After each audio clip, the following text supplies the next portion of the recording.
नमस्कार स्टूडेंट्स, बाल विद्या मंदिर सीनियर सेकेंडरी स्कूल खत्रीपुरा नागौर की ऑनलाइन क्लासेज में आपका स्वागत है। आज हम अध्याय 3 का आगे पढ़ेंगे। पिछली बार हमने पढ़ा था मेंडल के जीवन परिचय के बारे में और आनुवंशिकता के बारे में। आज हम उससे आगे बढ़ते हैं और सवाल आता है कि मेंडल ने अपने प्रयोग किस पौधे पर और क्यों किए, यानी मेंडल के द्वारा मटर के पौधे का ही चयन क्यों किया गया, उसके क्या कारण थे, उसके बारे में हम आज अध्ययन करेंगे। तो प्रश्न होता है, मेंडल ने अपने प्रयोग किस पौधे पर वह क्यों किए।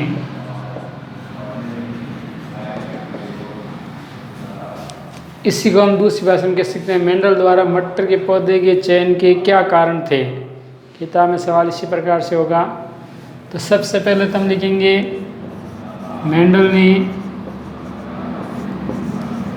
अपने प्रयोग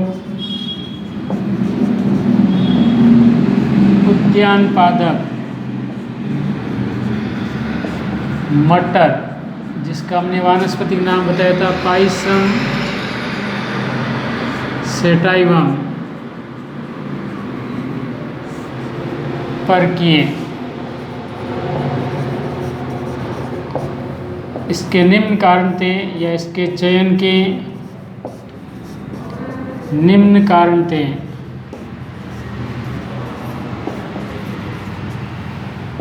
सबसे पहला था कि मटर का पौधा जो होता है वो शाक प्रकृति का होता है, अर्थात आकार में छोटा होता है, उसे कम स्थान में अधिक संख्या में उगाया जा सकता है।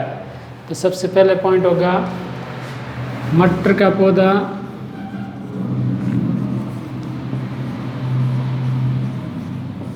शाक प्रकृति का होता है,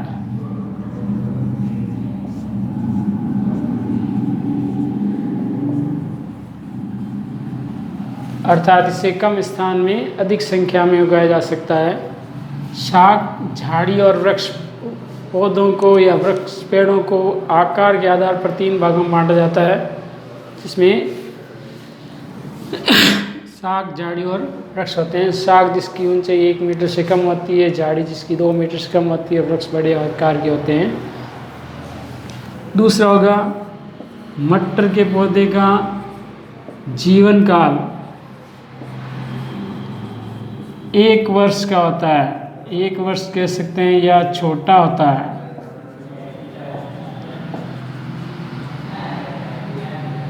मटर के पौधे का जीवन काल छोटा होता है, 1 वर्ष तक का होता है। उसमें 1 वर्ष में फूल फल आकर के वो पूरा जीवन काल हो जाता है। अगला होगा कि मटर का जो पुष्प होता है वह बड़ा, वह द्विलिंगी होता है।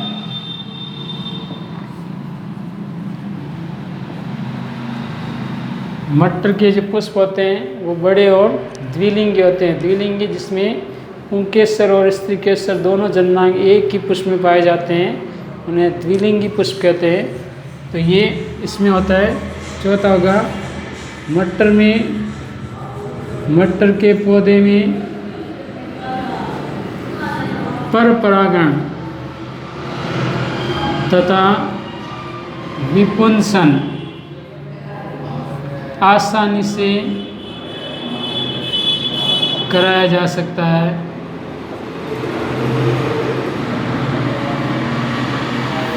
विपुंसन यानी स्वपरागण की क्रिया को रोकने के लिए उसमें से पुष्प में से पुंकेसरों को नष्ट करने की या हटाने की जो क्रिया होती है, से विपुंसन, वी यानी हटाना, पुंसन यानी पुंकेसरों को। तो ये विपुंसन की क्रिया और परपरागण की क्रिया दोनों आसानी से कराई जा सकती है। 5 होगा, मटर के पौधे में स्वपरागण के द्वारा शुद्ध पौधे, या हम कह सकते हैं समयुग्मजी पौधे अधिक संख्या में प्राप्त होते हैं। अधिक संख्या में प्राप्त होते हैं।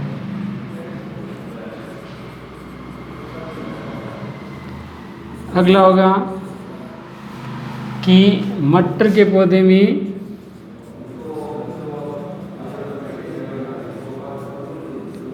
अनेक लक्षण विविधता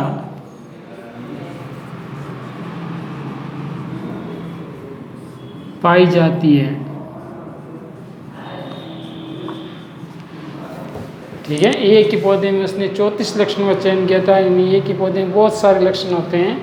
इन कारणों से मेंडल ने अपने प्रयोगों के लिए मटर के पौधे का चयन किया। तो ये छोटा सवाल है, किताब के पीछे भी सवाल होता है।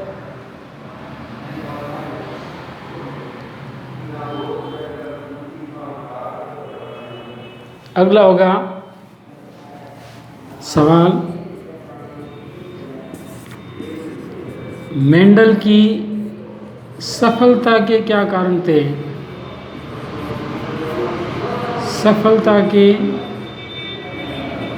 क्या कारण थे? यानी मेंडल अपने प्रयोगों को करने के बाद सही परिणाम पर पहुंचा। उससे पहले भी वैज्ञानिकों ने प्रयोग किए लेकिन वो सफल नहीं हुए। उसके क्या कारण थे? तो पहला था कि मेंडल ने प्रयोगों के लिए पौधे का चयन सावधानी पूर्वक किया, यानी लक्षणों को देख करके परख करके किया। दूसरा था, मेंडल ने एक बार में एक लक्षण की वंशागति का अध्ययन किया।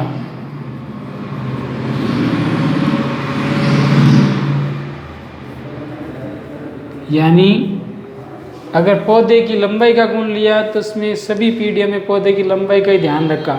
पुष्प का रंग लिया तो पुष्प के रंग का, फली का आकार, फली का रंग, ऐसे जो 7 लक्षणों का चयन करके उसने प्रयोग किए थे, उसमें एक समय में केवल एक लक्षण की वंशागति का ही अध्ययन किया था। तीसरा था रीजन मोस्ट, कि उन्होंने अपने प्रयोगों के सही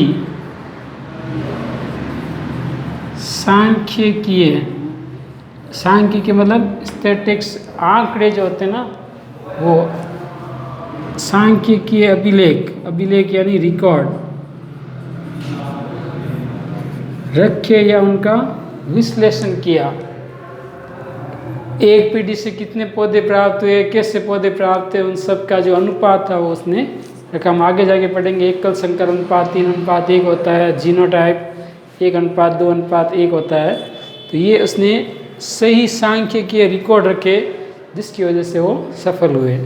तो ये 2 छोटे सवाल थे। इसमें आगे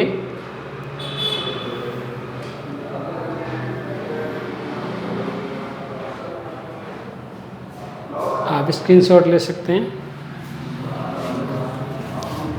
अब हम आगे पढ़ेंगे परिभाषाएं, जिस पाठ से संबंधित होगी, जिससे हमें पाठ को समझने में सहायता रहेगी।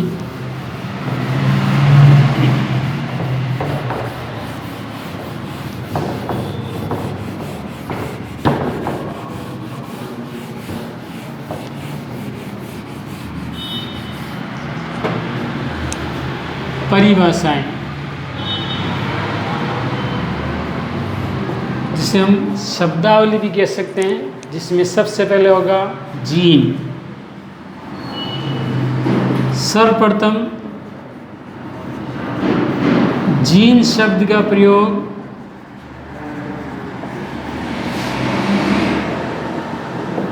जॉनसन ने किया। जिस प्रकार से आनुवंशिकता का हमने पहले पढ़ा था, उसी प्रकार से जीन शब्द का प्रयोग किसने किया था? जॉनसन ने। जीन किसे कहते हैं? हमारे शरीर में बहुत से लक्षण होते हैं, उन लक्षणों का जो नियंत्रण करता है, लक्षण का नियंत्रण करने वाले कारक को क्या कहते हैं? जीन। परिभाषा क्या होगी? एक लक्षण का नियंत्रण करने वाले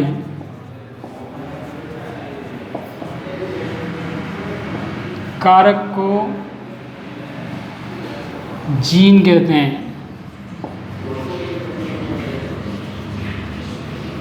मनुष्य में कुल जीन कितने होते हैं? हमारे में कुल 46 गुणसूत्र होते हैं और 46 गुणसूत्रों पर 30,000 से 40,000 जीन होते हैं। ये जीन ही माता पिता के लक्षणों को एक पीढ़ी से दूसरी पीढ़ी में लेकर के जाते हैं या आनुवंशिक लक्षणों का संचरण करते हैं। मेंडल के समय मैंने बताया ना कि ये जीन के बारे में जानकारी नहीं थी, इसलिए वो सफल नहीं हो पाए, उनकी बात को किसी ने माना नहीं था। तो ये जीन जो होते हैं वो आनुवंशिक लक्षण का या एक लक्षण का नियंत्रण करते हैं। जीन सदैव जो हैं युग्मों में पाए जाते हैं।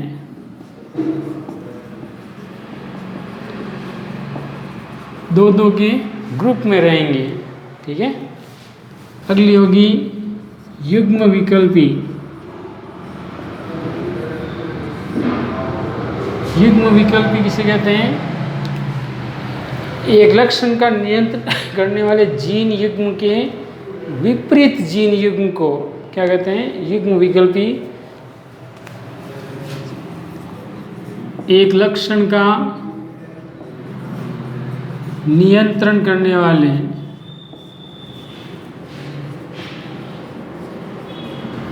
जीन युग्म के विपरीत जीन युग्म को युग्म विकल्पी कहते हैं।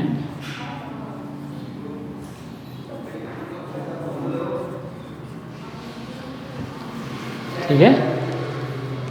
अब आपको युग्म विकल्प लिखना आना चाहिए। जैसे लंबापन है, लंबेपन को कैपिटल टी से प्रदर्शित करेंगे, क्योंकि लंबे को टाल कहते हैं, टी ए डबल एल इसलिए टी से। इसका युग्म विकल्पी तो लंबे का अपोजिट क्या होता है? बोना। तो इसका युग्म विकल्पी हो गया बोनापन। और लिखना कैसे? बोने को वैसे तो ड्राफ्ट कहते हैं, DWARF, लेकिन हमें इसको क्या करना है? जो कैपिटल लेटर होता है उसका स्मॉल लेटर ही बनेगा यहाँ पर। तो ये इसका युग्म विकल्पी होगा। अगर पूछ लिया कि कैपिटल आर का युग्म विकल्प लिखिए, तो इसमें क्या करना है? स्मॉल आर, कैपिटल वाई क्या कह दिया तो स्मॉल वाई। और इसी प्रकार से दो अगर साथ में दे दिया तो उसमें भी स्मॉल लेटर में लिखना है। तो ये उसका युग्म विकल्पी होगा।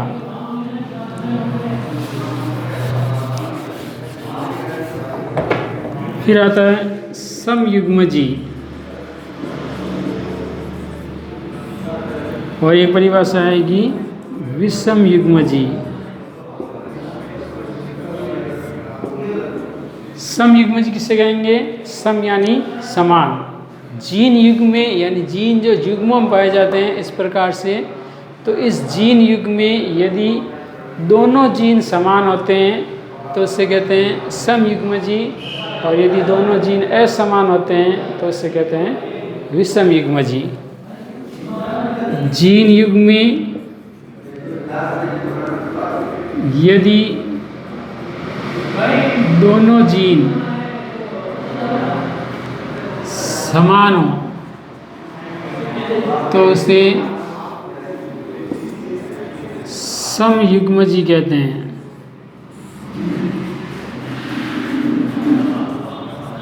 उदाहरण कैसे होंगे? कैपिटल टी दोनों एक जैसे हैं, कैपिटल आर, कैपिटल वाई दो साथ में ले लेंगे तो इस प्रकार से कैपिटल वाई, कैपिटल आर, ये सब जो हैं समयुग्मजी होंगे। अगर हम इसको स्मॉल लेटर्स में भी लिखें तो दोनों एक जैसे हैं, इसलिए ये भी क्या होंगे? समयुग्मजी। ऐसा नहीं कि हम स्मॉल लेटर्स को तो विषम मान लें और कैपिटल को सम मान लें, ऐसा नहीं होगा। इन सब को हम वापस लिख सकते हैं।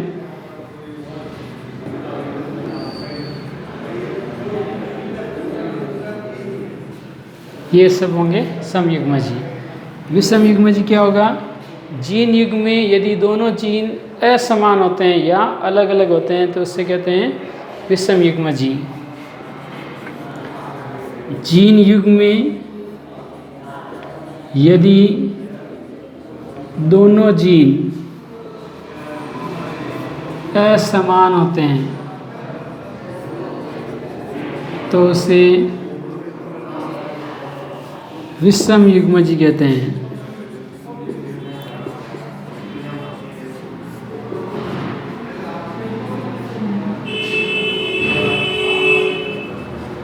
अब इसमें क्या होगा, एक कैपिटल टी एक स्मॉल टी, एक capital R small R, capital Y small Y, capital T small T, capital R small R, ये सभी जो होंगे वो विषम युग्मजी होंगे जिसमें एक बड़ा और एक छोटे अक्षर में होगा। ये आपको सम युग्मजी और विषम युग्मजी की पहचान करनी आनी चाहिए। तो ये जो परिभाषाएं और भी परिभाषाएं हैं आज हम इतने पढ़ेंगे। धन्यवाद।